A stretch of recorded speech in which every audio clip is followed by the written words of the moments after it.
Shalom, selamat pagi saudara-saudari yang terkasih. Pada khususnya jemaat HKBP Resort Surabaya, kita hendak disapa dengan firman Tuhan. Sebelum kita memasuki firman Tuhan, alangkah baiknya kita berdoa terlebih dahulu. Mari kita berdoa. Bapa kami yang di surga, di pagi hari ini kami mengucap syukur karena berkat dan kasih setiamu dalam kehidupan kami, sehingga kami boleh memasuki hari yang baru, dan kami akan melakukan segala aktivitas kami dalam satu hari ini. Terlebih dahulu kami akan dibekali dengan firman Tuhan. Kiranya Tuhan, Kaulah yang memberkati hamba-Mu yang akan menyampaikan firman di pagi hari ini. Di dalam Yesus Kristus, Juru Selamat kami yang hidup. Amin. Firman Tuhan yang hendak menyapa kita di pagi hari ini, yaitu hari Senin tanggal 10 Juni 2024, yang terambil di dalam kitab Rut pasalnya yang kedua ayat 12. Demikian firman Tuhan. Tuhan kiranya membalas perbuatanmu, dan kepadamu kiranya dikaruniakan upahmu sepenuhnya oleh Tuhan Allah Israel, yang di bawah sayapnya engkau datang berlindung. Demikian firman Tuhan. Saudara-saudari yang terkasih di dalam Yesus Kristus, melalui firman Tuhan kita pada pagi hari ini hendak mengajak kita bagaimana hidup untuk tetap setia di dalam Tuhan. Ada sebuah kisah dalam kitab Rut. Ada beberapa tokoh yang bisa menginspirasi di dalam kehidupan kita di masa kini. Pada saat itu terjadi kelaparan di tanah Israel, sehingga timbul atau terbersit di pikiran yaitu Elimelek dan istrinya Naomi untuk memutuskan untuk yaitu pindah ke tanah Moab. Dengan harapan mereka pindah adalah mereka akan mendapatkan kehidupan yang lebih baik lagi, meninggalkan tanah kelahiran mereka, tanah di mana mereka berada, untuk dengan harapan yaitu bisa hidup lebih baik lagi. Dan mereka dianugerahi dua anak, yaitu Mahlion dan Kilion. Mereka di tanah Moab sekitar yaitu 10 tahun mereka hidup di tanah Moab. Namun mereka mengalami sebuah penderitaan, mengalami kesulitan, karena terlebih dahulu suaminya yaitu Elimelek meninggal dunia. Dan seterusnya kedua anaknya juga meninggal dunia. Maka Naomi mengalami sebuah penderitaan yang sangat berat pada masa itu. Hal yang sangat menyakitkan bagi Naomi karena dia kehilangan orang-orang yang dikasihinya. Hal yang sangat menyakitkan. Kehilangan suami, kehilangan anak juga karena meninggal dunia. Maka dari itu timbul sebuah pemikiran dari Naomi untuk menyuruh kedua menantunya, yaitu Orpa dan juga Rut. Maka dari itu dia hendak kembali ke kampung halamannya di Bethlehem, Yehuda. Nah, saudara-saudari yang terkasih dalam Kristus Yesus, hal menarik juga yaitu Rut mengambil keputusan yang sangat baik, mengambil keputusan yang sangat berat juga untuk tetap mengikuti mertuanya yaitu Naomi. Sedangkan Orpa pamit undur diri untuk kembali kepada orang tuanya. Nah, ini menjadi dilema yang sangat berat bagi seorang perempuan, di mana dia sebenarnya memiliki kesempatan untuk menikah kembali, tetapi Rut menutup itu dan dia tetap setia mengikuti mertuanya yaitu Naomi. Saudara-saudari yang terkasih dalam Kristus Yesus, konon katanya masyarakat pada saat itu tidak mengindahkan keberadaan mereka, karena yatim piatu dan juga para janda dianggap masyarakat kelas 2 atau tersubordinat. Hal menjadi tantangan yang sangat berat bagi mereka bertiga. Mereka mengalami, yaitu dipinggirkan dari proses sosial masyarakat. Hal ini terbersit bagi Naomi supaya Orpa dan Rut kembali kepada orang tuanya, supaya dapat kemungkinan menikah kembali. Tetapi Rut tidak mengambil kesempatan itu. Mungkin saja dia mengingat segala kebaikan mertuanya Naomi selama hidupnya, yaitu bersama anaknya. Maka dari itu, saudara-saudari yang terkasih, keputusan Rut untuk mengikuti Naomi adalah tindakan solider dan lambang kesetiaan kepada Naomi. Di masa kini mungkin saja banyak orang mau meninggalkan keluarganya karena tidak ada yang mau diambil dari keluarganya lagi. Karena ada hubungan yaitu hubungan yang punya kepentingan sehingga dia menghargai orang tersebut. Tetapi Rut, walaupun mereka sudah tidak ada lagi sebenarnya kaitannya karena sudah meninggal dan ditinggalkan oleh suaminya, tetapi dia memutuskan untuk tetap setia kepada Naomi. Kepeduliannya kepada Naomi sebagai wujud nyata kasih dan rasa yang sangat begitu kuat, rasa solider, dan ada juga rasa feminisme yang sangat kuat dari Rut dan Naomi. Saya katakan ada rasa feminisme yang sangat kuat karena Rut tidak mengambil kesempatan, yaitu kemungkinan untuk menikah kembali. Namun karena didorong rasa sepenanggungan, ada juga rasa penderitaan sebagai seorang janda.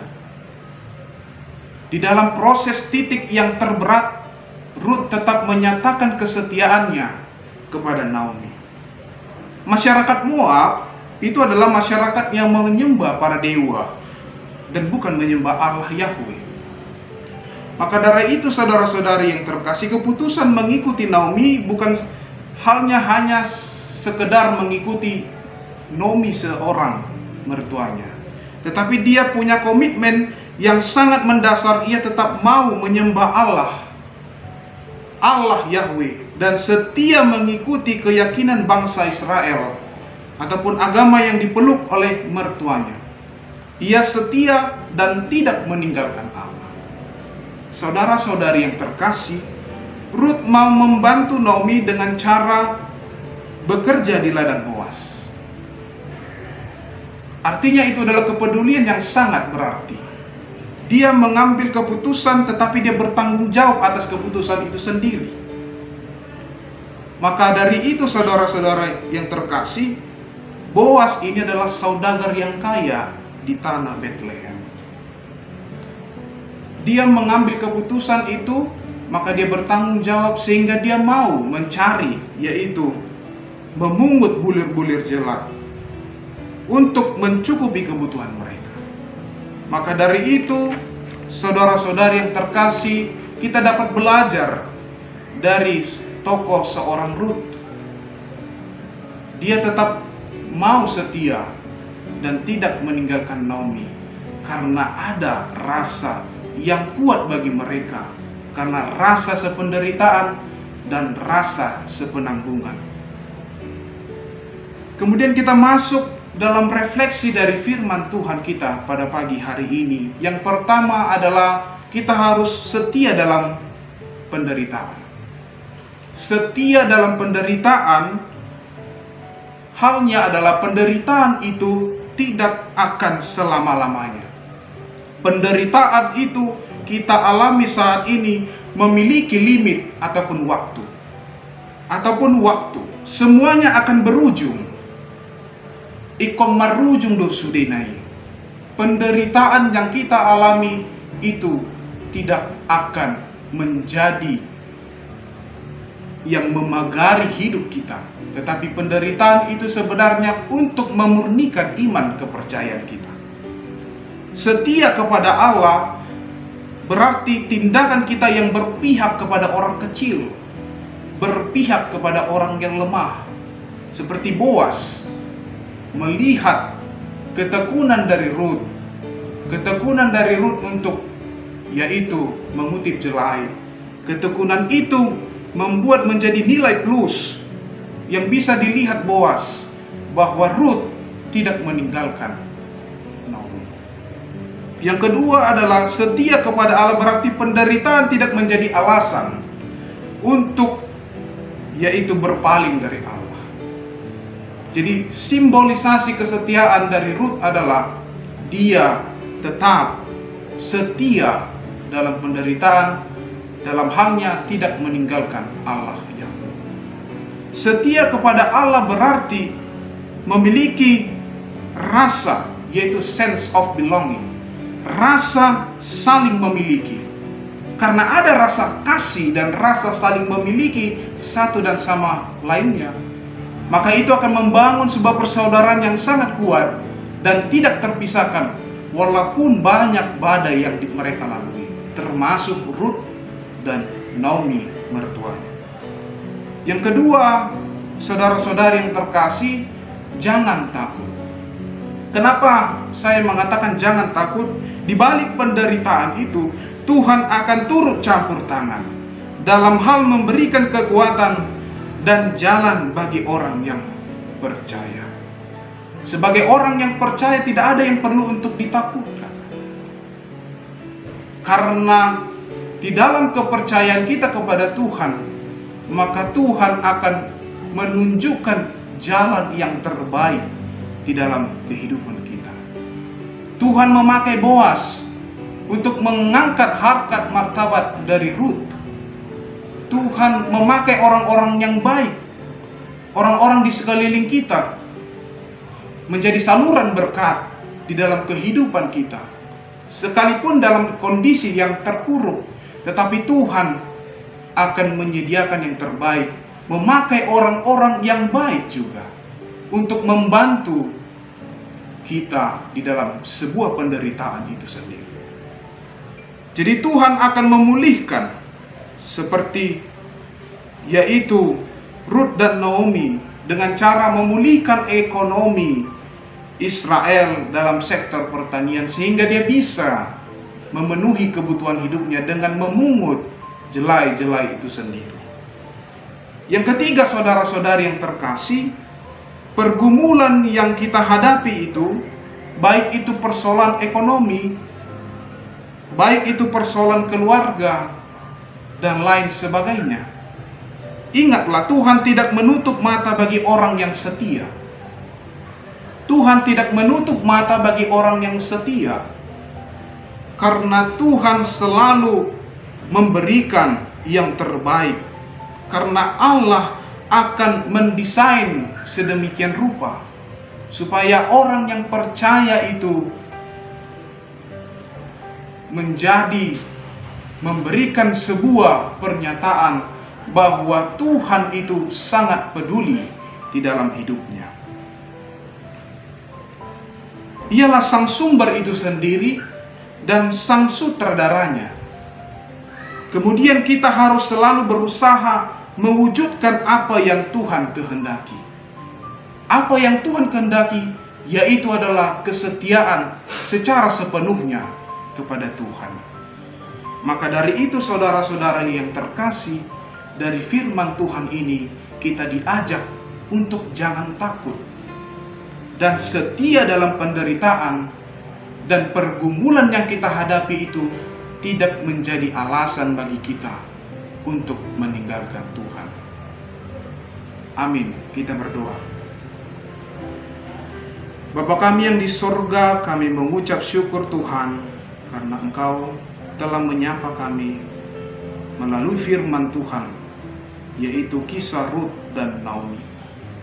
Dalam kisah ini kami diajarkan untuk selalu setia di dalam Tuhan, setia dalam penderitaan, dan kami harus selalu mendekatkan diri kepadamu. Dan kami juga diajarkan untuk selalu, yaitu saling memperhatikan, saling mempunyai rasa saling memiliki satu sama lain, sehingga itu menjadi jalan untuk mewujudkan kasih itu sendiri di dalam kehidupan kami. Bapa kami yang di surga, kami mendoakan bagi jemaat-Mu HKBP Resort Surabaya, kiranya Kau memberkati apa yang mereka kerjakan, dan pada pagi hari ini akan melanjutkan segala aktivitas mereka. Kami serahkan di dalam tangan pengasihan. Terima kasih Tuhan, kami manusia yang berdosa, ampunkan kami dari segala dosa kami, supaya kami layak menjadi anak-anak Tuhan. Di dalam nama anak-Mu Tuhan Yesus Kristus, Juru Selamat kami yang hidup. Amin. Selamat pagi, Jemaat HKBP Resort Surabaya. Selamat beraktivitas, Tuhan Yesus memberkati. Horas.